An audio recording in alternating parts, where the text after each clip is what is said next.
প্রিয় দর্শক, সবাইকে স্বাগত জানাচ্ছি। দেশে বিদেশে যে যেখানে বসে দেখছেন আমাদের এই অনুষ্ঠান, এনটিভিতে সরাসরি সম্প্রচারিত অনুষ্ঠান আইএফআইসি ব্যাংক নিবেদিত এই সময় অনুষ্ঠানে আপনাদের স্বাগত জানাচ্ছি। আমি মুকসিমুল হাসান। আজ আমরা আলোচনার শুরুতেই দিনের গুরুত্বপূর্ণ সংবাদগুলোতে একটু জানার চেষ্টা করব, তারপর আলোচনায় ফিরব। জাতির উদ্দেশ্যে ভাষণ দিয়েছেন প্রধান উপদেষ্টা ডক্টর মোহাম্মদ ইউনূস। মূলত অন্তর্বর্তীকালীন সরকারের 1 মাস পূর্তি উপলক্ষে তিনি ভাষণ দিয়েছেন। এই ভাষণে তিনি বেশ কিছু বিষয়ে তার বক্তব্য দিয়েছেন, সেই সাথে তিনি সিদ্ধান্তের কথা জানিয়েছেন। রাষ্ট্রের গুরুত্বপূর্ণ সাংবিধানিক প্রতিষ্ঠান সংস্কারের জন্য 6টি কমিশন গঠন করা হয়েছে, যার প্রধান 6 জনকে নিয়োগ দেওয়া হয়েছে এবং সেই 6 জনই পরবর্তীতে অন্যদের সঙ্গে আলোচনা করে এবং কমিশন পূর্ণাঙ্গ করা হবে। এছাড়া তিনি চলমান বিভিন্ন আন্দোলন, গার্মেন্টস শ্রমিক, সচিবালয়ের আন্দোলন ইত্যাদি প্রসঙ্গে কথা বলেছে এবং সচিবালয়ে যে বিশৃঙ্খলা হয়েছে 59 জেলার ডিসি নিয়োগকে কেন্দ্র করে সেটি তদন্ত করার জন্য তদন্ত কমিশন গঠন করা হয়েছে এবং 1 সদস্যের বিশিষ্ট এই তদন্ত কমিশন, যেখানে স্বাস্থ্যসেবা মন্ত্রণালয়ের সচিব তিনি এটির প্রধান এবং 1 সদস্যের কমিটি। এর বাইরে বিএনপি জনসভা করেছে, ভার্চুয়ালি সেই জনসভায় যোগ দিয়েছেন। টাঙ্গাইলে জনসভা হয়েছে, সেই জনসভায় যোগ দিয়েছেন বিএনপির ভারপ্রাপ্ত চেয়ারম্যান তারেক রহমান এবং তিনি সেখানে তিনি বলেছেন স্বৈরাচারের বিদায় গণতান্ত্রিক লড়াইয়ের একাংশ অর্জিত হয়েছে, ভোটের অধিকার অর্জন এখনও বাকি এবং তিনি বলছেন যে স্বৈরাচারের প্রেতাত্মারা এখনও চক্রান্ত করেছে। এবং আরেকটি গুরুত্বপূর্ণ সংবাদ আছে, ভারতের সাংবাদিকদের প্রশ্নের উত্তরে জয়শঙ্কর বলেছেন কূটনৈতিক চ্যানেলের মাধ্যমে বাংলাদেশের অন্তর্বর্তীকালীন সরকারের সাথে ভারত সম্পর্ক রাখবে, তবে শেখ হাসিনাকে ফিরিয়ে দেওয়া হবে কিনা এই প্রশ্নের সরাসরি কোনো উত্তর তিনি দেননি। এর বাইরে সাবেক বিদ্যুৎ জ্বালানি বিষয়ক যে উপদেষ্টা ছিলেন শেখ হাসিনা সরকারের, ডক্টর তৌফিক ইলাহি চৌধুরী, তার 4 দিনের রিমান্ড মঞ্জুর করেছে আদালত। গতকাল রাতে তিনি গ্রেফতার হয়েছিলেন। এছাড়া আরও বেশ কিছু গুরুত্বপূর্ণ সংবাদ আছে, সেই সংবাদগুলো নিয়ে আমরা আলোচনা করব এবং আলোচনার জন্য আমরা স্টুডিওতে 2 জন অতিথিকে আমন্ত্রণ জানিয়েছি। আমার ঠিক বামে রয়েছেন বাংলাদেশের বিপ্লবী ওয়ার্কার্স পার্টির সাধারণ সম্পাদক সাইফুল হক এবং তারপরে রয়েছেন সর্ববামে আশরাফ কায়সার, রাজনীতি ভাষ্যকার, রাজনীতি বিশ্লেষক, সাংবাদিক। আপনাদের দুজনকেই স্বাগত জানাচ্ছি আজকের এই আয়োজনে। আমি প্রথমে একটু সাইফুল হক আপনার কাছেই জানতে চাই, প্রথমে যে জিনিসটি জানতে চাবো যে আজকে জাতির উদ্দেশ্যে প্রধান উপদেষ্টা তিনি যে বক্তব্য দিয়েছেন মূলত সেটি গত 1 মাসের তারা যতটুকু করতে পেরেছে এবং ভবিষ্যতে কি করবেন তার একটি ধারণা দেওয়ার চেষ্টা করেছেন এবং সেই সাথে তিনি একটি সিদ্ধান্তের কথাও জানিয়েছেন, যেটি নির্বাচন ব্যবস্থার সংস্কার কমিশন করেছেন। সেখানে ডক্টর বদিউল আলম মজিমদারকে প্রধান করা হয়েছে, পুলিশ প্রশাসন সংস্কার কমিশনের প্রধান করা হয়েছে সফর রাজ হোসেনকে, বিচার বিভাগ সংস্কার কমিশনের প্রধান করা হয়েছে বিচারপতি শাহ আবু নাইম মমিনুর রহমানকে, দুর্নীতি দমন সংস্কার কমিশনের প্রধান করা হয়েছে টিআইবির নির্বাহী পরিচালক ইফতেখারুজ্জামানকে, জনপ্রশাসন সংস্কারের কমিশনের প্রধান করা হয়েছে আব্দুল মুহিত চৌধুরী এবং সংবিধান সংস্কার কমিশনের প্রধান করা হয়েছে ডক্টর স্বাধীন মালিককে। আমি আপনাকে জানতে চাই যে এই 6টি বিষয় ছাড়াও আজকে তার বক্তব্যের গুরুত্বপূর্ণ দিক আপনার কাছে কি মনে হয়েছে? আপনাকে ধন্যবাদ। আমার প্রিয় ভাজন আশরাফ কায়সার, আপনার অনুষ্ঠান দর্শক শ্রোতা তাদেরকে শুভেচ্ছা জানাই। তিনি এটা খুব অল্প দিনের মধ্যে দ্বিতীয়বার জাতির উদ্দেশ্যে বলা যেতে পারে একটা পূর্ণাঙ্গ তিনি বক্তব্য দিয়েছেন। আধা ঘন্টার উপরে বলেছেন।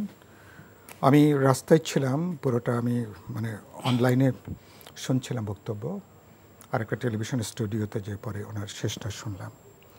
তো প্রথমত যেটা আপনি বললেন 1 মাসের তাদের যে কাজের তিনি যা যা করেছেন, আমার মনে হয় যে খুবই সরলভাবে স্পষ্ট করে কি কি কাজ করা গেছে গত 1 মাসে তিনি তার একটা বর্ণনা দিয়েছেন এবং শেষে আবার তারপরে সব যে প্রত্যাশা মতো করতে পারেননি সেটাও তার একটা সরল একটা স্বীকারোক্তি আছে।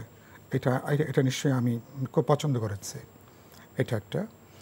আরেকটা গুরুত্বপূর্ণ যেটা বললেন যে তিনি আন্তর্জাতিক ক্ষেত্রে বিশেষ করে ভারতের ব্যাপারেও তিনি ইতিমধ্যে তিনি আগেও বক্তব্য দিয়েছিলেন, কিন্তু আজকে আরেকবার করে পরিষ্কার করে বললেন যেটা আমরাও বলে আসছি যে ন্যায্যতা এবং সমতার ভিত্তিতে ভারতের সাথে আমাদের যে অমীমাংসিত সমস্যাগুলো আছে সেগুলো আমরা সমাধান তো আমরা করতে চাই। আর আমাদের বিদ্যমান যেসব সংকটগুলো আছে, আইন শৃঙ্খলার পরিস্থিতি নিয়ে কথা বললেন, শিল্পাঞ্চলে আমাদের এখনো পর্যন্ত কিছু অসন্তোষের জায়গা আছে, কিছু অপ্রীতিকর ঘটনার খবর আমরা পাচ্ছি, সেটা নিয়েও তিনি উল্লেখ করেছেন। গুরুত্বপূর্ণ হচ্ছে তিনি মানুষের ধৈর্যের ব্যাপারে আবার মানুষকে আবার ধৈর্য ধরবেন এই কথাটা তিনি বললেন যে এই কথাটা বলবেন না, এটা বলবো না, কিন্তু কিন্তু বাস্তবে তো আমাদের তো ধৈর্যটা লাগবে এবং প্রকারান্তরে তাদের উপরে আস্থাটা রাখা, একটু ধৈর্যের পরিচয় দেওয়া, সে কথাও পরোক্ষভাবে উল্লেখ করলেন। এক মাসে একটা সরকার সম্পর্কে নিশ্চয়ই আপনি খুব মূল্যায়ন করবার কোনো সুযোগ নেই, কিন্তু এটা নিশ্চয়ই বলবার জায়গা আছে যে বলে মর্নিং শোজ দ্য ডে। শুরুটা তার আগের যে বক্তব্য এবং আজকে যদি বলি, যেটা আপনি উল্লেখ করছিলেন, যেখানে রাজনীতিকদের বা মানুষের বড় মনোযোগের জায়গা তার দ্রব্যমূল্য, তার দৈনন্দিন জীবনের সংকটের বাইরে, এমনকি বিদ্যুৎ বা তার বাইরে যেও, সেটা হচ্ছে যে যেসব জায়গায় সত্যি সত্যি সংস্কারের ব্যাপারে, যেখানে এখন একটা জাতীয় ঐক্যমতের জায়গাটা তৈরি হয়েছে, নানা প্রশ্নে মতাদর্শিক বিতর্ক আছে, রাজনৈতিক মতপার্থক্য আছে, কিন্তু এইবার এই ধরুন রাজনৈতিক দলগুলো 16 বছরের লড়াই, ছাত্র তরুণদের বা সাধারণ মানুষের জানবাজি লড়াইয়ের মধ্য দিয়ে যে অভ্যুত্থান, এটা যে প্রত্যাশাটা জাগিয়ে তুলেছে সবার মধ্যে, যে পুরনো ধারায় রাজনীতি, রাষ্ট্র কোনোটাই প্রশাসন চলার কোনো সুযোগ নেই, তাহলে সবগুলো জায়গাতে এমন পচন ধরেছে, কোনো কোনো জায়গাতে আপনাকে কেটে বাদ দেবার প্রশ্ন আছে, কোথাও কোথাও পরিবর্তন বলি, রূপান্তর বলি, গণতান্ত্রিক সংস্কার বলি, কোথাও কোথাও গুরুত্বপূর্ণ পদক্ষেপের প্রশ্ন আছে। এটাকে তিনি অগ্রাধিকারের মধ্যে নিয়েছেন। সেটা আজকে এটা যে একটা, আমি মনে করি এটা একটা বিশ্বাসযোগ্যভাবে আজকে হাজির করা হয়েছে, যেটা আপনি উল্লেখ করছিলেন। 6টা যে কমিশন তৈরি করা হয়েছে, 6টা কমিশন আমি যেটুকু দেখলাম 1 অক্টোবর থেকে তারা কাজ শুরু করবেন। সম্ভবত এরকম যে আগামী অক্টোবর থেকে পরবর্তী 3 মাসের মধ্যে আলাপ আলোচনা করে এসব ক্ষেত্রে কী কী সংস্কারগুলো দরকার তারা একটা প্রস্তাবনা তৈরি করবেন। এরপরে রাজনৈতিক দলসহ সমাজের গুরুত্বপূর্ণ অংশীজনদের সাথে আলাপ আলোচনা করে তারা কাজটা যাবেন। পরবর্তী অংশটার ব্যাপারে আমার মনোযোগের জায়গাটা বেশি, যে আপনি এটা কতটা যোগ্যতার সাথে করা যাবে, এটা একটা গুরুত্বপূর্ণ প্রশ্ন। যারা কমিটির প্রধান এসছেন, আমি একজন সম্পর্কে আমার পরিষ্কার ধারণা নেই, বাকিদেরকে মোটামুটি আমার চেনা বা জানা আছে। সফররাজ হোসেন এবং তাদের তাদের সদিচ্ছার ব্যাপারে, জনপ্রশাসন সচিব, এবং তাদের সদিচ্ছার ব্যাপারে আমার কোনো প্রশ্ন নেই। আমি মনে করি তাদের সদিচ্ছা নিয়ে তাদের সাথে বাকি সহযোগীরা যদি যুক্ত হন এবং বাকি অংশীজনদের সঙ্গে আলাপ আলোচনা করলে আমি মনে করি গুরুত্বপূর্ণ সংস্কার উত্তরণের পদক্ষেপগুলো চিহ্নিত করা যাবে।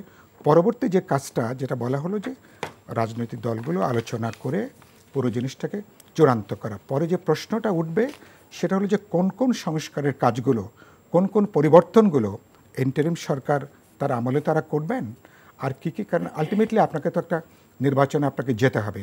পপুলারলি ইলেক্টেড জনপ্রতিনিধিদের, তারা তো দেশ চালাবেন, মানে নতুন সংস্কার পরবর্তী রাজনীতি বলি বা রাজনৈতিক দলগুলো বলি, রাজনৈতিক দলগুলোরও তো সংস্কারের প্রশ্ন আছে, পলিটিক্যাল অন্যান্য ইনস্টিটিউশনগুলোর সংস্কারের প্রশ্ন আছে, সেগুলো নিশ্চয়ই স্ব দল বা স্ব প্রতিষ্ঠান তারা নিশ্চয়ই বিবেচনাগুলো করবেন। সেই জায়গাটা হলো পরবর্তী বিবেচনা। আর শেষ যেটা বলি, যেটা তিনি হয়তো উল্লেখ করেননি, তো সেটা হলো যে এটার পরে নিশ্চয় দিন শেষে আপনাকে একটা অবাধ, নিরপেক্ষ, বিশ্বাসযোগ্য নির্বাচনের যে উদ্যোগ সেটাকে গ্রহণ করতে হবে। তিনি খানিকটা আজকে তার ইঙ্গিত দিয়েছেন যে এই কাজগুলোর মধ্য দিয়ে হয়তো এমন একটা গণতান্ত্রিক পরিবেশ তৈরি হবে যে পথে তারপরে তিনি একটা, যেটা 16 বছর ধরে যে মানুষ নির্বাচন দেখেনি, ভোট প্রয়োগ করতে পারেনি, মানুষ তার প্রতিনিধি নির্বাচিত করতে পারেনি, ফলে সেই জায়গাগুলো হয়তো আমি নিশ্চয়ই চাইব পরবর্তী পর্যায়ে এসে রাজনৈতিক দল সহ সবার সঙ্গে আলাপ আলোচনা করে নির্বাচনের পরবর্তী যে রোডম্যাপটা, সেই জায়গাটা আমরা নিশ্চয়ই আসতে পারবো। আমরা একটু প্রথম পর্বে একটু বিরতিতে যাব, তার আগে আপনার কাছে একটু সংক্ষেপে শুনবো এবং আপনি বিরতির আগ পর্যন্ত বলবেন, বিরতির পরে আবার ওখান থেকেই শুরু করবেন। সেটি হচ্ছে যে এই যে 6 জনকে প্রধান করে 6টি কমিশন করা হয়েছে, একটু আগে সাইফুল ভাই বলছিলেন যে একজনকে তিনি চিনেন না, আমিও প্রথমে তাকে চিনতে পারছিলাম না, পরে তার নামের ভুল ছিল, প্রথমে সরফরাজ চৌধুরী নাম ছিল, পরে প্রধান উপদেষ্টার কার্যালয় থেকে এটি সংশোধনী দেওয়া হয়েছে, তার নাম সফররাজ হোসেন এবং তিনি সাবেক জনপ্রশাসন এবং স্বরাষ্ট্র সচিব। তো আমি আপনার কাছে এই কমিশনগুলোর হেড কেমন হয়েছে এবং এই প্রধান উপদেষ্টার এই আধা ঘন্টার উপরের বক্তব্য, সেটির কি পয়েন্ট বা চুম্বক অংশ আপনার কাছে কি মনে হয়েছে? আমি প্রথমত বলি যে ভদ্রলোকের নাম আপনি বলছিলেন, তার নামের বিভ্রাটের কারণে কিনা জানি না, সংবাদ যেটি বেরিয়েছে উনি চট্টগ্রাম উত্তর আওয়ামী লীগের একজন উপদেষ্টা ছিলেন। হ্যাঁ, উপদেষ্টা, এবং তিনি একটা মামলায় জেলেও ছিলেন এরকম। এখন তার ছবিও অনেকে ভুল দিয়েছে। তাকে যে দপ্তরের দায়িত্ব দেওয়া হয়েছে সেটা যদি পুলিশ সংস্কার হয় এবং তার জন্য যদি আপনি জেলে থাকা একজন লোককে বের করেন অথবা উত্তর, সেটি কি তাহলে নাম সংশোধনের পরে ওই ব্যক্তি কি এখনো, নাকি সেই? না, ওই যেটি দেখেছেন তিনি একজন সিভিল সার্জন, তিনি না, এটা ভুল ছিল। তাতে আমার অনেক স্বস্তি হচ্ছে, কেননা দেখুন আমার মতে, আমিও বিভ্রান্ত ছিলাম যে এই সংবাদটি আমি করেছি, পরে দেখলাম যে আমাদের সব সংস্কারই তো জরুরি। নির্বাচন কমিশনের সংস্কার জরুরি, দুর্নীতি দমনের চক্রটি সংস্কার করা জরুরি, প্রশাসন তো আরও জরুরি, কিন্তু যেটি মাস্ট সেটি হচ্ছে পুলিশ। খুব ভালো হতো যে পুলিশের সব সদস্যকে যদি বিদায় করে দেওয়া যেত এবং নতুন রিক্রুটমেন্ট করা যেত। কেননা চলতো না, আমি বলছি আমরা তো যে ভদ্রমহিলা বিকল্প নেই শুনেছিলাম, তাকে ছাড়া তো চলছি।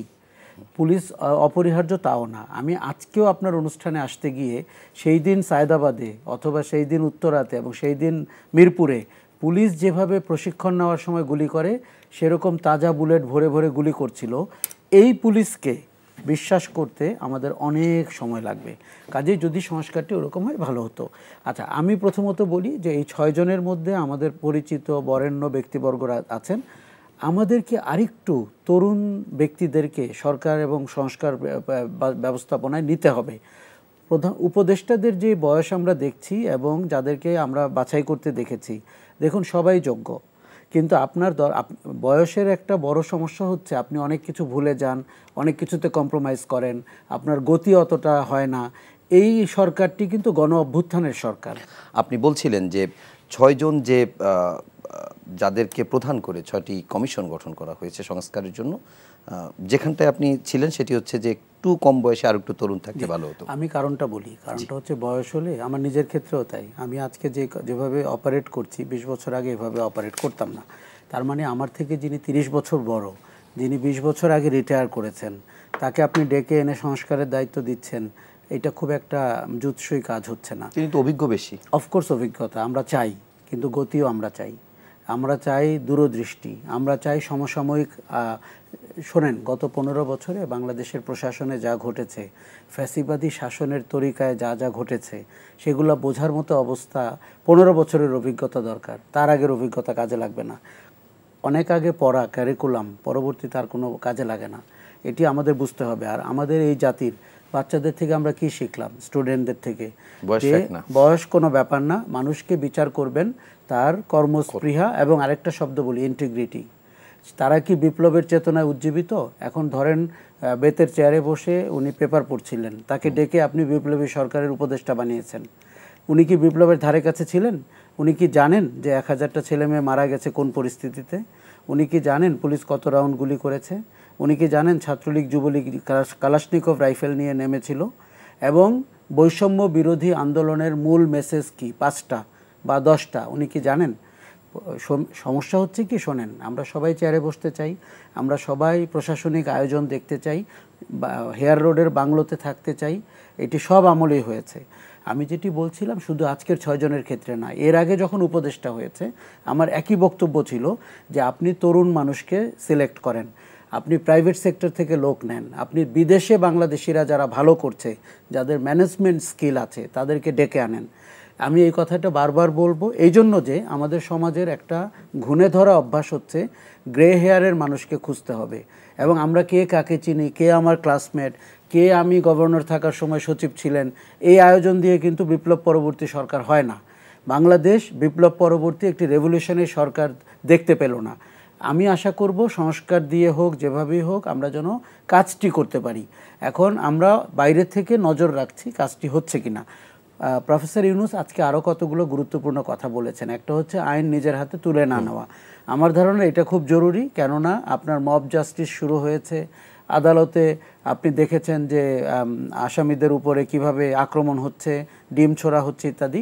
দ্বিতীয় যেটি উনি ভালো বলেছেন সেটি হচ্ছে যে সাগর রুনির মতো 5টি গুরুত্বপূর্ণ মামলা যেটি আপনার বিভিন্নভাবে তদন্ত হচ্ছে না, 111 বার তদন্ত পিছিয়েছে। বাংলাদেশের সবচেয়ে জরুরি প্রশ্ন, কে সাগর রুনির হত্যার পেছনে, প্রত্যক্ষভাবে পরোক্ষভাবে? আমরা যদি রাষ্ট্র হিসাবে না বের করতে পারি যে 111 বার কেন পিছায়, তাহলে আমাদের কি থাকলো? তারপরে আপনি যদি তনুর কথা বলেন, আপনি যদি নারায়ণগঞ্জে তখির কথা বলেন, অথবা বসুন্ধরার ছেলেটার কারণে যদি মুনিয়ার কথা আপনি আলোচনা না করেন, তাহলে তো আপনি রুল অফ ল কায়েম করছেন না। এটি প্রধান উপদেষ্টা আরও একটি কথা বলেছেন যে নিবর্তনমূলক যে আইন রয়েছে, যেটা সাইবার সিকিউরিটি সেগুলো হয়রানিমূলক, সেগুলো প্রত্যাহার করতে হবে। আমরা যদি এরকম ড্রাস্টিক অ্যাকশন না দেখি, শোনেন, সরকারে বসলে আপনার এবারের যেরকম চ্যালেঞ্জটা অনেক কঠিনটা এই জন্য যে শেখ হাসিনা অন্তত 3-4টে স্তর পর্যন্ত উপর থেকে তার লোকজন বসিয়ে গেছেন, কিন্তু আবার সহজও। কেননা সহজ, কারণ আপনি এক ধাক্কায় 3টে স্তর ফেলে দিতে পারেন। অতীতে কি সমস্যা ছিল, আপনাকে খুঁজতে হতো যে কে কোত্থেকে এসেছিল, কার কি। এবারের তো blood group Awami League situation, কাজে আপনাকে খুব সুন্দর করে ফেলে দিতে হবে। শোনেন, যেই রাষ্ট্রে একটু জানতে চাই যে ধরেন এই যে বিভিন্ন জায়গায় একটু সবাই এটা কিন্তু জানতে চাই, কেননা অনেকগুলো জায়গায় আমরা দেখছি যে সংস্কার এখনো হয়নি বা আস্তে আস্তে হচ্ছে। আপনি যেটি বলছিলেন যে এই 3-4 স্তরের ফেলে দেওয়া, এখন ফেলে দেওয়াই তো সমাধান না, ফেলে দিয়ে তো সেখানে বসাতে হবে। সেই পরিমাণ পর্যাপ্ত কি ওই গত 15 বছরের বাইরে যারা, তাদের ভেতরে কি ওই পরিমাণ দক্ষ পর্যাপ্ত লোক আছে, আপনি কি মনে করেন? আপনাকে একটা সিনারিও বলি। ধরেন এই 3 স্তরের লোকগুলো একটা প্লেনে করে বিদেশে যাচ্ছিলেন এবং সেটি ক্র্যাশ করেছে, তাহলে আপনি কি করতেন? পরের স্তরে বিশ্বাস করতেন? আপনি ধরে নেন যে এরা মৃত, এরা দূষিত, এরা টক্সিক ব্লাড। আপনি টক্সিক ব্লাড দিয়ে প্রশাসন চালাতে পারবেন? আপনি আজকে ডিসি হিসাবে যাদেরকে পাঠাতে চেয়েছিলেন সবাই ছাত্রলীগের কর্মী, অলমোস্ট এভরিওয়ান। তাহলে কেন পাঠাতে গেল তাদেরকে? কেন পাঠাতে গেল জিজ্ঞেস করেন।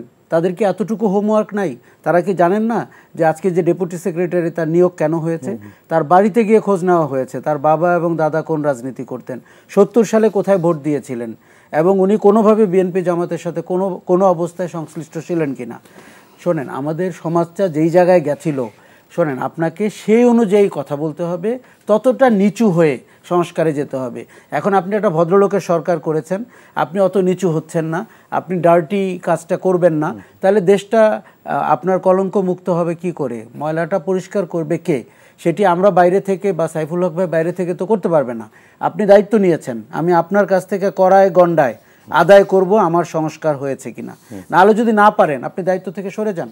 আপনি অনেক উপদেষ্টাকে বলেন যে আপনি আবার সেই ইজি চেয়ারে ফেরত যান, কিন্তু আপনি প্রশাসনে ধরেন এরা একটা জাহাজে উঠেছিল অথবা এয়ারক্রাফটে উঠেছিল এবং সেটি ক্র্যাশ করেছে, অথবা টাইটানিকের মতো একটা জাহাজে বাংলাদেশের সচিব, 62 জন সচিব এবং পরবর্তী 3 স্তর, টাইটানিক ডুবে মারা গেছে। তখন কি করতেন? তখন কি আপনি বলতেন যে পরের স্তর দিয়ে আমি কি করব? ওইটা সহজ, এদেরকে কি করব? ভাই, এটা যুদ্ধ অবস্থা। আচ্ছা, এটাকে আপনি 3 দিনে দেখেননি 1000 লোককে কি করে মেরেছে? পৃথিবীর কোথায় 3 দিনে 1000 লোক মারা যায় যুদ্ধক্ষেত্র ছাড়া? বিডিআরে যে 57 জন আর্মি অফিসার মারা গেছে, পৃথিবীর কয়টা যুদ্ধে আছে 57 জন আর্মি অফিসার মারা যায়? আপনি ফ্যাসিজমের ভয়াবহতা উপলব্ধি করুন। ফ্যাসিজমের এটি একটি ভয়ঙ্কর অসুখ। রাজনীতিতে, শাসনতন্ত্রে, সরকারে বাংলাদেশ রাষ্ট্রকে অকার্যকর করে শেখ হাসিনা পালিয়েছেন এবং তাকে পালাতে সহযোগিতা করেছে, তার পরবর্তী 600 জনকে পালাতে সহযোগিতা করেছে সেনাবাহিনী, ক্যান্টনমেন্ট এবং অন্যান্য আইনশৃঙ্খলা বাহিনী। আপনাকে ড্রাস্টিক অ্যাকশন নিতে হবে। এই রাষ্ট্রকে আপনার ডুবে যাওয়া জাহাজের মতো তুলে এনে আবার ভাসাতে হবে। কাজেই আপনি প্রশাসনে যেভাবে বদল হচ্ছে, আপনি জানেন যে আজকে পুলিশের যে ডিবি তো না, মনিরুল, তার রুমে 25 কোটি টাকা চুরি হয়েছে। তার রুমে 25 কোটি টাকা ছিল, ওইটা শেখ হাসিনার কাছ থেকে উনি এনেছিলেন আন্দোলনে বিভিন্ন পুলিশকে উপঢৌকন দিবেন বলে, যারা গুলি করে আন্দোলন দমাতে পেরেছে, অথবা সোর্স। সেই টাকা আবার আরেক গ্রুপ চুরি করেছে। আপনি বুঝতে পারছেন না প্রশাসনে চোর ডাকাত কি পরিমাণ? তারা 6 থেকে 11 তারিখের মধ্যে তার রুম থেকে 25 কোটি টাকা, 25 কোটি টাকা একজন পুলিশ অফিসারের রুমে ক্যাশ আসতে পারে। সরকারটির গঠন প্রক্রিয়া, কার্যক্রম যেরকম, আপনাকে সেই রকম বাঘা তেঁতুল হয়ে তাকে এগুলো করলে কিন্তু তাহলে কি হলো জানেন? নিউট্রাল হলো সরকারটি। তারপরে আপনাকে বিপ্লবী সরকারের চেহারা দিতে হবে। কাজ কিন্তু দুটি। আমরা সংস্কার করতে গিয়ে যদি ঘাম ঝরে যায়, তাহলে আপনি নিউট্রাল হবেন কি করে? আর বাংলাদেশের 15 বছরে যত আমলা নিয়োগ হয়েছে, যত পুলিশ নিয়োগ হয়েছে, যত র্যাব নিয়োগ হয়েছে, র্যাবে একটা লোককে আপনি পরিবর্তন করেছেন? আপনার তো বাহিনীটাকেই বিলুপ্ত করার কথা। আয়নাঘরে যদি 632 জন লোক থেকে থাকে, তার 90% তো র্যাব। বাকি 10% ডিজিএফআই অথবা আর হয়তো 2-1% ডিবি অফিস হারুন। তো র্যাব বাহিনীর আপনি কয়টা লোককে বদলিয়েছেন? বদলাননি একটি লোককে। ডিজিএফআই এর কয়টা লোককে আপনি বদলিয়েছেন? আপনি এই সমস্ত বাহিনীকে খুনি বাহিনী অথবা আন্ডারওয়ার্ল্ডের যে গ্যাংস্টাররা থাকে তাদের মতো করে ট্রিট করবেন। আপনি আজকে পিচ্চি হান্নানকে যেভাবে ট্রিট করেন ডিজিএফআইকে ওইভাবে ট্রিট করবেন। আপনি ওই যে গালকাটা কামালকে যেভাবে ট্রিট করেন অথবা সুইডেন আসলামকে যেভাবে করেন র্যাবকে ওইভাবে ট্রিট করবেন। এটি দেখেন, এটি বলতে আমাদের খুব খারাপ লাগছে। আমাদের ট্যাক্সের টাকায় এই বাহিনীগুলো গঠিত হয়েছে এবং আমাদের বুকে তারা গুলি করেছে। আপনি এই অসুখের গভীরতা বুঝে সংস্কারটি করবেন। এটি কিন্তু কঠিন কাজ। আপনি নরম মনের মানুষ হতে পারেন, আপনার বুক কেঁপে উঠতে পারে, যেমন একজন উপদেষ্টার বুক 3 দিনের মধ্যে কেঁপে উঠলো। হাসিনাকে ফেরত এসে তার দল গঠনের উপর বুদ্ধি দিলেন উনি। ওনার কোনো ধারণা নাই 50 বছরের আগে ফ্যাসিবাদী দলকে কোনো রাজনৈতিক কেন সামাজিক সংগঠন করার অধিকার দেওয়া হয় না। ইউরোপের দিকে তাকান। কাজে আমাদের তো জানতে হবে। দেখুন, আমরা কেন বারবার বিএনপি বা তার সমমনা দলগুলো আন্দোলন করতে ব্যর্থ হয়েছে। বিএনপি একদিনের নোটিশে ঢাকা শহরে 3 লাখ লোক আনতে পেরেছিল 28 অক্টোবর। কলার ভেলায় করে লোক এসেছিল, কবরস্থান থেকে উঠে লোক এসেছিল, জীবিত লোক কবরস্থানে থাকতো আওয়ামী লীগের ভয়ে। কেন পারেনি? কারণ হচ্ছে এটি কোনো রাজনৈতিক সরকার ছিল না, এটি একটি সন্ত্রাসী সরকার এবং যে 1000 জনের সাথে সম্পর্ক করত এবং প্রশাসন, বিচার বিভাগ, media, military, BGB, police, RAB মিলে সরকারটি। ফলে বিএনপির মতো অথবা গণতন্ত্র মঞ্চের মতো একটি সংগঠনের পক্ষে কিন্তু এই সরকার ফালানো যেত না।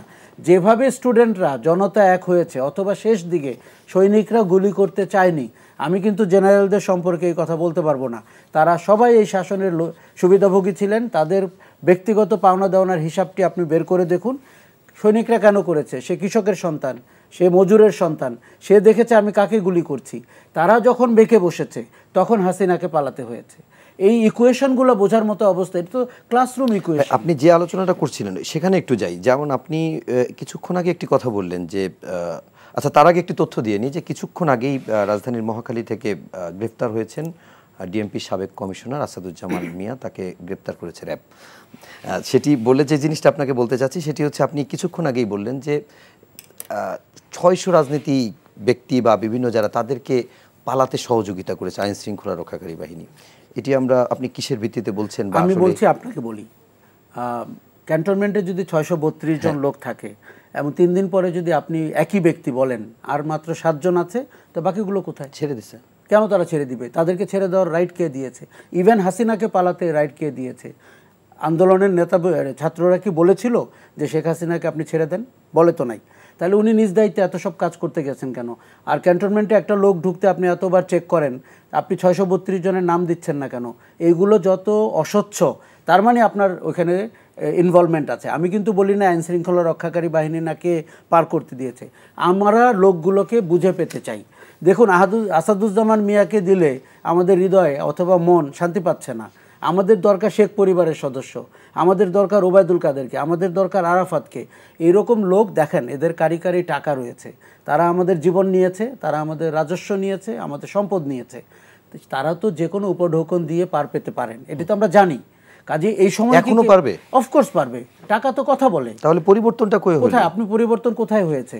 আমার তো এখনো মনে হচ্ছে 95% প্রশাসন আগের লোকজন দ্বারা আপনি পরিচালনা খুব বিপজ্জনক। অফকোর্স বিপজ্জনক, এবং প্রতি বিপ্লব যে ঘটতে পারে এটি আমি যে কোনো দিন আশঙ্কা করি। আচ্ছা, এই প্রতি বিপ্লবের জায়গা থেকেই আমি একটু সাইফুল ভাই আপনার কাছে জানতে চাই, যেটি আমি শুরুতেই বলছিলাম যে বিএনপির ভারপ্রাপ্ত চেয়ারম্যান তারেক রহমান তিনি আজকে টাঙ্গাইলে একটি জনসভায় ভার্চুয়ালি যুক্ত হয়েছে। তিনিও এই কথাটি প্রায় বলছেন, আপনারাও বলছেন, বৈষম্য বিরোধী ছাত্র আন্দোলনের সমন্বয়করাও বলছে। প্রতি বিপ্লবের কথা যেমন বলছে, ঠিক তেমনি ষড়যন্ত্রের কথা বলছে। আমরা একেবারে শুরু থেকে যদি আসি, সেই আনসার, প্যাডেল, ব্যাটারি রিক্সা, তারপরে 35 বছর বিহারি, মানে এরকম ডাকাত, এরকম বিভিন্ন নামে বিভিন্ন সময় বিভিন্নভাবে, এবং সর্বশেষ আমরা দেখছি যে এখন গার্মেন্টস খাতেও একটা অস্থিরতা চলছে, এবং সেটা নিয়েও আমরা আসিফ মাহমুদ সজীব ভুঁইয়া, যিনি শ্রম ও কর্মসংস্থান উপদেষ্টা, তিনি বারবার বলছেন যেখানে ষড়যন্ত্র পাওয়া যাচ্ছে। আসলে এই, আপনি একজন রাজনীতিবিদ, অনেক দিন ধরে রাজনীতি করেন, আসলেই কি এগুলো কি বেশি সেফটি সিকিউরিটির জন্য কিংবা সতর্ক থাকা, না আসলেই এরকম আশঙ্কা আছে? না, আমি শুধু একটা ছোট একটা তথ্য একটু সংশোধনী দেওয়া দরকার। আপনি অনেকগুলো কথার সাথে প্যাডেল রিক্সার কথাটা বললেন, এটা আসলে আমাদের বিপ্লবী রিক্সা শ্রমিক সংহতি এবং ঢাকা জেলা রিক্সা মালিক যে জোট, জি, তারা তাদের দাবিতে তাদের একটা শাহবাগে সমাবেশ ছিল, জি, এবং আমি সেখানে গেছি এবং আমি সেখানে বক্তব্য রেখেছি এবং আমি সেখানে বলেছি তারা শুধু দাবিটা তারা উত্থাপন করেছেন, 1.5-2 ঘন্টা তারা রাজপথে ছিলেন। মানে সেখানে যেটা আমরা পরিষ্কার করে বলেছি যে সরকারকে সময় দিতে হবে, দাবিটা আপনারা উত্থাপন করেন, কিন্তু দাবিটা ধরুন 16 বছরে যেই নানা ট্রেডে নানা পেশার মানুষ, তারা তো বেশিরভাগ সময় তারা তো কথা বলতে পারেনি, তাদের বিষয়গুলো উত্থাপন করতে পারেনি। কথা বলা দাবি উত্থাপনের সমস্যা নেই, উত্থাপন হচ্ছে যে এটা করতে যে আপনি পুরনো, কারণ এখনো পর্যন্ত বলতে পারেন নানা ধরনের চক্রান্ত আছে, নানা ধরনের ষড়যন্ত্র আছে, বিভিন্ন ফাঁকফোকর দিয়ে কোনটা ধরে টান দিলে তারপরে বলে নানা ধরনের প্রতিক্রিয়া শক্তি আবার তারা বাইরে বেরিয়ে আসতে পারে, এই সুযোগ নিশ্চয়ই আমরা কাউকে দেব না আমরা। সুতরাং তারপরে তারা রাজপথ তারা ছেড়ে গেছেন এবং তারপরে আমরা আবার একটা আলটিমেটাম দেওয়া হয়েছে। ওখানে তো 2 গ্রুপই আসছিল, প্রথমে প্যাডেল তারপরে ব্যাটারি। হ্যাঁ, তার মানে কালকে যে আমরা করতে হবে ব্যাপারটা এরকম না। আরেকটা হলো ধরুন যে কোনো পেশা সে তো তার দাবিটা সে উত্থাপন করবে, কথা বলবে, সেটা নিয়ে কোনো আপত্তি নেই। আমি তো সুতরাং আপনি সবগুলোকে যদি আপনি এক কাতারে ফেলে বলেন সেটা নিয়ে আমি একমত হব না। 2 নম্বর হচ্ছে যে এখন ধরুন শিল্পাঞ্চলে যেটা চলছে অধিকাংশ ক্ষেত্রে এটা যে অর্থে আমরা ট্রেড ইউনিয়ন আন্দোলন বুঝি, শ্রমিক আন্দোলন বুঝি, মানে অধিকাংশ ক্ষেত্রে বিষয়টা কিন্তু এরকম না। কিন্তু শ্রমিকদের সমস্যা আছে, তাদের কিন্তু ন্যায্য দাবি আছে, তাদের বেতনের প্রশ্ন আছে, 12.5 থেকে 22,000 করা অনেকগুলো তাদের যৌক্তিক দাবি, চাকরিচ্যুত আছে, অনেকগুলো যৌক্তিক দাবি আছে, যেটা আমি বলেছি যৌক্তিক দাবিগুলো নিয়ে শ্রমিক সংগঠন যারা করছেন, আমাদেরই তো গণতন্ত্র মঞ্চের আমাদের নিজেদের সহ অনেকগুলো সংগঠন আছে, আমরা প্রতিনিয়ত আমরা প্রতিদিন গত প্রায় 2 সপ্তাহ ধরে আমরা কথা বলছি, আলোচনা করছি, ব্রিফ করছি যে তোমাদের দাবি উত্থাপন এক কথা, কিন্তু আর যে কারখানা শ্রমিকেরকে বাঁচিয়ে রাখে, কোনো সচেতন শ্রমিক কখনো সে কারখানায় ভাঙচুরের জায়গায় তখন তারা যুক্ত হতে পারে না। এইটুকু চেতনার জায়গাটা শ্রমিকদের কিন্তু বড় অংশেরই আছে, কিন্তু নানাভাবে সুযোগ নিয়ে ঝুট ব্যবসার নিয়ে ধরুন এই সময়ের বদলে যারা এতদিন গর্তের মধ্যে ছিল কেউ বেরিয়ে আসছেন, আমাদের নানা লুম্পের নানা অংশ এর সঙ্গে যুক্ত হয়েছে, মানে কিছুটা দাবি আদায়ের নামে শ্রমিক আন্দোলনের চেহারায়। তো এগুলোকে এক্সপোজ করার প্রশ্ন আছে, কিন্তু দুর্ভাগ্যজনক যেটা যেখানে আমরা কিন্তু সেনাবাহিনীকে কোনো তৎপর হতে দেখিনি, এমনকি পুলিশ, ইন্ডাস্ট্রিয়াল পুলিশ থেকে পুলিশ যারা আছেন তাদেরও যে ব্যাপারে যে তৎপর হওয়া, এই মানে এগুলাকে যে রক্ষা করা, এবং এই যে আন্দোলনের নাম করে যেটা চলছে, ভাঙচুর যেগুলো চলছে, তো সুতরাং এগুলো কিন্তু আমি বলছি যে এগুলো কিন্তু এর মধ্যে অন্য কোনো ইন্টেনশনের জায়গাটা কিন্তু আমরা দেখছি আর কি, এবং পুলিশকেও কিন্তু আমরা 1 মাসের উপরে পুলিশকে আমরা কিন্তু তৎপর হতে দেখছি না। তো ফলে প্রকারান্তরে বলতে পারেন নানা ধরনের তৎপরতা জায়গাটা আছে। আপনি যদি কখনো বিপ্লবের সাথে প্রতি বিপ্লব থাকে, অভ্যুত্থানের থাকে, পাল্টা অভ্যুত্থানের জায়গাগুলো থাকে, এবং এটা অনেক সময় আপনি বলবেন পরাজিত শক্তি নানা চেহারায় নানাভাবে তারা কিন্তু আবার কিন্তু ব্যাক করার চেষ্টা করে। আমার কাছে গুরুত্বপূর্ণ যে আশরাফ কায়দার তিনি একটু মৌচাকে শুধু একটু ঢিল মারলেন, সবটা তিনি বলেননি, হয়তো ভবিষ্যতে হয়তো তিনি বলবেন। গোটা কাঠামোটা অক্ষুণ্ণ আছে, গোটা যেই আপনার ফ্যাসিবাদী ব্যবস্থা গত 16 বছর ধরে জনগণ থেকে বিচ্ছিন্ন হয়ে আগের সরকার ক্ষমতায় ছিল কিন্তু কেবলমাত্র রাষ্ট্র প্রশাসনকে ব্যবহার করে, যেগুলো প্রজাতন্ত্রের সংস্থা বা জনগণের সংস্থা, আমরা খাজনা দিই, ট্যাক্স দিই, কিন্তু সেগুলোকে বাস্তবে জনগণের বিরুদ্ধে তারা দাঁড় করিয়ে দিয়েছে। এবং আওয়ামী লীগের অস্তিত্বের সাথে এই বাহিনীগুলোকে তাদেরকে এরকম বলতে পারেন বেসুমার চুরি, দুর্নীতি, লুটপাট, ক্ষমতার অপব্যবহার, এবং এটা বলতে পারেন আরব উপন্যাসের মতন। আপনি এখন যে সমস্ত কাহিনী শুনছেন এগুলো 1000 ভাগের 1 ভাগ কাহিনী এখনো পর্যন্ত আনফোল্ড হয়নি। মানে কি পরিমাণ চুরি হয়েছে, কি পরিমাণ লুট হয়েছে, ডাকাতি হয়েছে, কেমন এগুলো আপনি কিন্তু ভবিষ্যতে যত দিন যাবে বেরিয়ে আসবে। ফলে এই জায়গাটা করা হয়েছে কেন, ওই যে বলে এটা কোনো রাজনৈতিক সরকার কিন্তু গত বহু বছর ধরে কিন্তু এখানে ছিল না, পুরো একটা মাফিয়া, একটা সিন্ডিকেট। এবং এদের বিষয় হচ্ছে ব্যবসা করা। ইস্ট ইন্ডিয়া কোম্পানি যেভাবে ভারতকে করেছে, এরা একেবারেই বাংলাদেশকে আক্ষরিক অর্থে লুটের বাজারে বাংলাদেশকে এরা পর্যবেসিত করেছে। এই যে লক্ষ কোটি টাকা প্রতি বছর যেটা সরকারি দলের আগের অর্থনীতিবিদরা হিসাব দিয়েছিলেন, যারা পাচার হয়ে যাচ্ছে, প্রতিটা ঘটনা আগের সরকারের প্রধান নির্বাহী থেকে শুরু করে গুরুত্বপূর্ণ ব্যক্তিদের একেবারে নজরের ভেতরে তাদের প্রত্যক্ষ পরোক্ষ তত্ত্বাবধানে বিষয়গুলো সংগঠিত হয়েছে।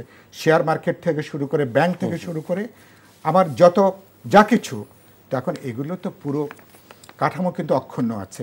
এই যে আপনি যদি একটু একটা জিনিস সাইফুল ভাই জানতে চাই, আপনি বলছেন পুরো কাঠামো অক্ষুণ্ণ আছে, আবার প্রধান উপদেষ্টা তিনি তার বক্তব্যে আজকে বলেছেন যে গত 1 মাসে তার সবচাইতে বড় সফলতা হচ্ছে এই জনপ্রশাসনের কাঠামোটা একটা দাঁড় করিয়েছেন নতুন করে। তিনি তো চেষ্টা করছেন। আমি যে কথাটা বলছি যে পুরো যে ব্যবসায়ী গোষ্ঠী, যারা বাস্তবে অর্থনীতির সাধারণ নিয়মের বাইরে যারা পুরো গোটা অর্থনীতি মাত্র কয়েকটা পরিবার, তারা পুরো জিনিসটা তারা নিয়ন্ত্রণ করেছে।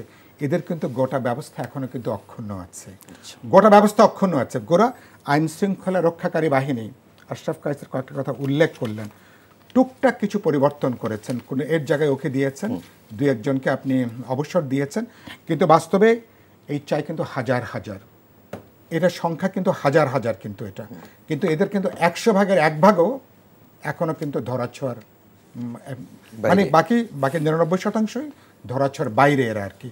তো আপনি পুরো ব্যাপারটা অক্ষুণ্ণ আছে।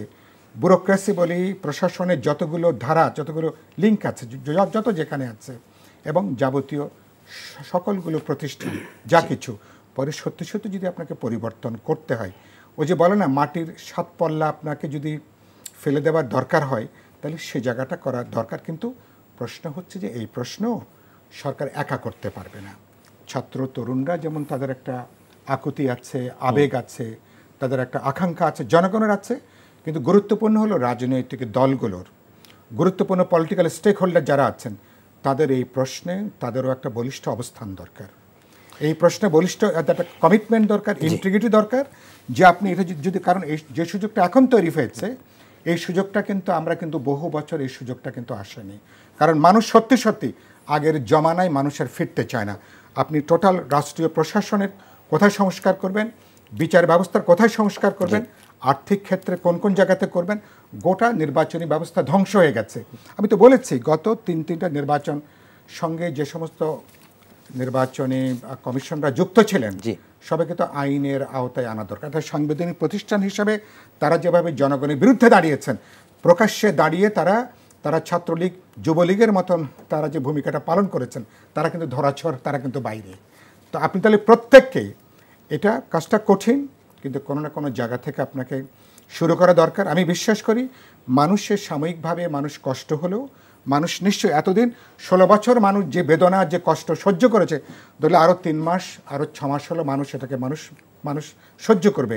কিন্তু মানুষ দেখতে চায় যে আমরা সত্যি সত্যি এটার একটা গুণগত পরিবর্তন, এর রূপান্তর, বা আপনি যেই নামে এটাকে আপনি এটা অত্যন্ত জরুরি। এই সুযোগটাকে রাজনৈতিক দল এবং অন্তর্বর্তী সরকার, তাদের যদি ভিন্ন কোনো এজেন্ডা যদি না থাকে, আমি বিশ্বাস করতে চাই অন্তর্বর্তী সরকারের তাদের অন্য কোনো এজেন্ডা নেই। তারা সংস্কার, রূপান্তর, বাংলাদেশকে 21শ শতাব্দীর উপযোগী মানবিক গণতান্ত্রিক জবাবদিহিমূলক রাষ্ট্র, তার জন্য এই 16 বছরের আবর্জনাকে আপনি সবাই মিলে কীভাবে পরিষ্কার করবো, তার একটা বুদ্ধি, তার কৌশল বের করা দরকার। আচ্ছা, আমি একটু একেবারে শেষ প্রশ্ন দুজনের কাছেই করবো। আমরা সবাই আপনার কাছে প্রথমে একটু জানতে চাই, সেটি হচ্ছে যে গত 15 বছরের সরকারের পতন ঘটিয়ে এই সরকার 1 মাস কাজ করেছে। এই কথাটি সবাই একমত যে মূল্যায়ন করার জন্য সময়টি যথেষ্ট না, কিন্তু মানে এটিও তো বোঝা যায় যে দিনের সকালে সূর্য দেখলে দিন কেমন যাবে, এটিও বলা যাবে। তো সার্বিকভাবে আপনার কাছে আমি একটু জানতে চাই যে এই হানিমুন পিরিয়ড বলি কিংবা 1 মাস বলি, এই 1 মাসে আপনি এই সরকারকে 10-এ কত দিবেন এবং কোন জায়গাটা বড় ব্যর্থতা দেখছেন? প্রথম ব্যর্থতা বলি, ধরেন যারা নিহত হয়েছেন, এই সরকার তাদের জন্য কি করেছে মনে রাখতে হবে। তাদের রক্তের উপর দিয়ে ওনারা শপথ নিয়েছেন, আমি কিছু করতে দেখিনি এখন। যারা আহত হয়ে 18,000 ছেলে মেয়ে বিভিন্ন হাসপাতালে কাতরাচ্ছেন, নিজের পকেটের টাকা খরচ করে আপনার চিকিৎসা করছেন। আমি এরকম একজনকে দেখেছি, একটা স্টুডেন্ট 2,50,000 টাকা ইতিমধ্যে খরচ করেছেন, সরকার থেকে একটি সাহায্য পাননি।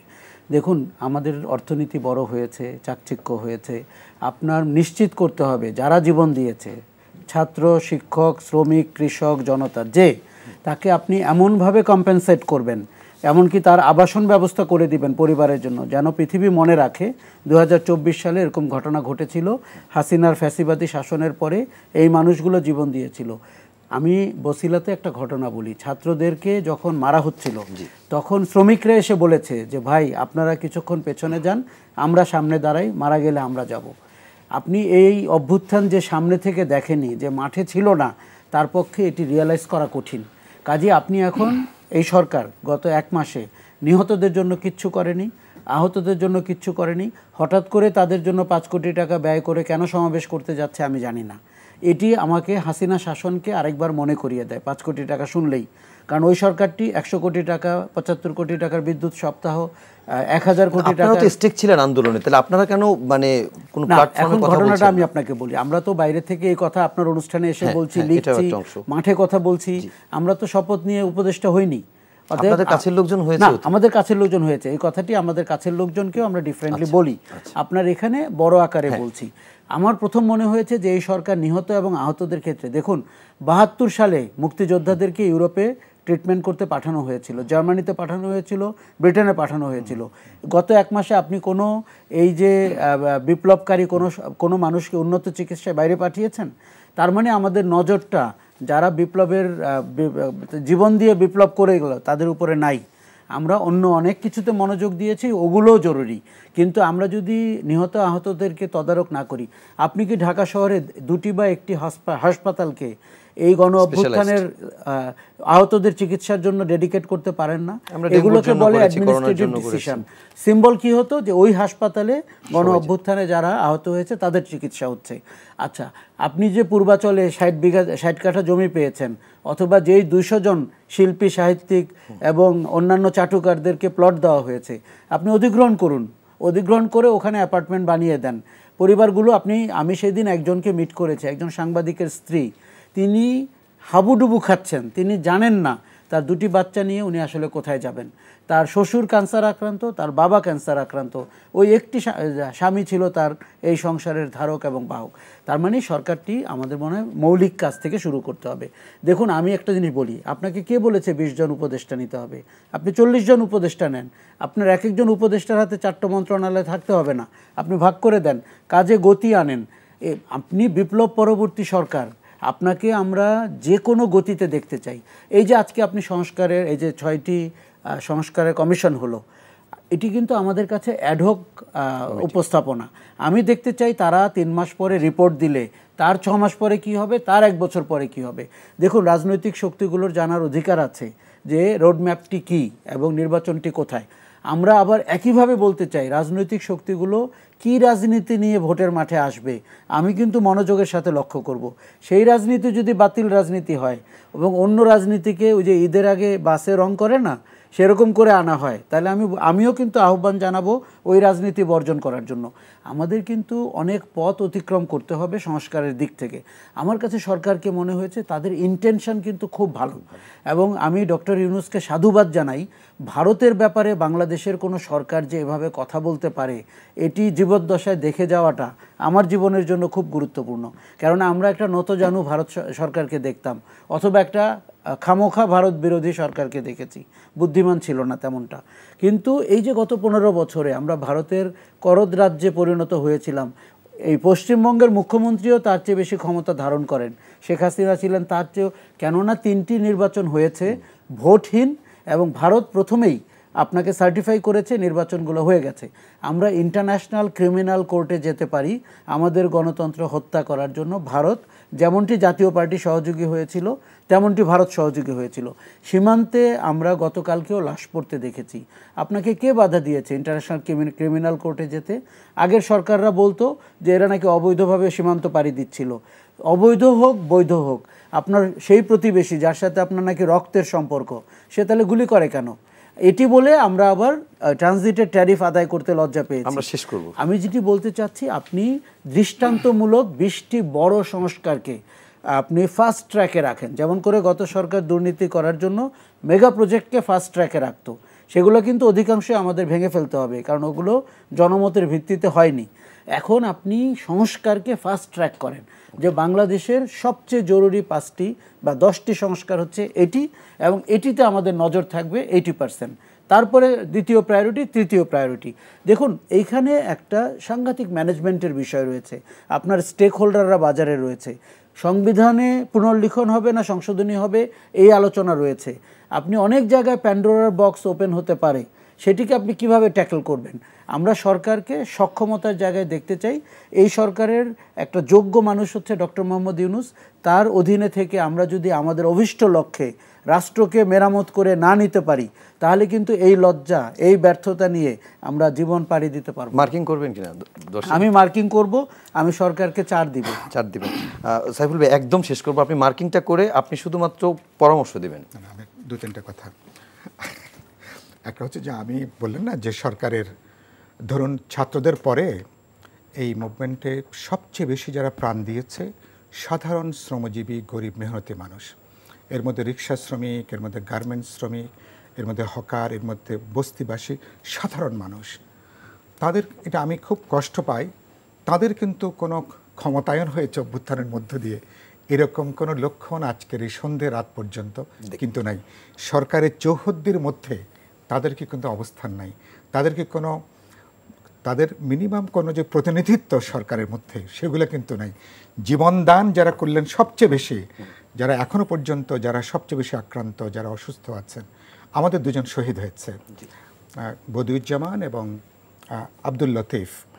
এখন আব্দুল লতিফের পরিবার কিছু সহযোগিতা পেয়েছেন 2-1টা জায়গা, অনেকেই পান নাই, কিন্তু আমাদের এখনো বদিউজ্জামান থেকে শুরু করে অসংখ্য মানুষ, আমরা দল থেকে যেটুকু পেরেছি কিছু কিছু সহযোগিতা করেছি, কিন্তু এরকম অসংখ্য মানুষ যারা এখনো আনঅ্যাড্রেসড, যারা আশরাফ ভাই বলেছে নতুন যদি কিছু থাকে। নতুন ক্ষেত্রে আমার 2টো কথা। একটা হচ্ছে সরকারের দিক থেকে আমি মনে করি যে সরকারের ইন্টেনশনটা যদি পরিষ্কার থাকে, মানে আমার মন যদি পরিষ্কার থাকে কি আমি করতে চাই, এবং প্রফেসর ইউনূস তিনি তার 2টো বক্তব্যের মধ্য দিয়ে এটা বলবার চেষ্টা করেছেন, কিন্তু বাইরে যে জায়গাটা চলে আসছে, অন্তর্বর্তী সরকার বিশেষ কোনো ধ্যান ধারণা, বিশেষ কোনো চিন্তা, বিশেষ কোনো মতাদর্শ, বিশেষ কোনো ধারাকে ডিরেক্টলি ইনডিরেক্টলি তারা মদত জুগিয়ে যাচ্ছেন কিনা, এই প্রশ্ন কিন্তু নাগরিকদের মধ্যে বড়ভাবে কিন্তু তৈরি হয়েছে।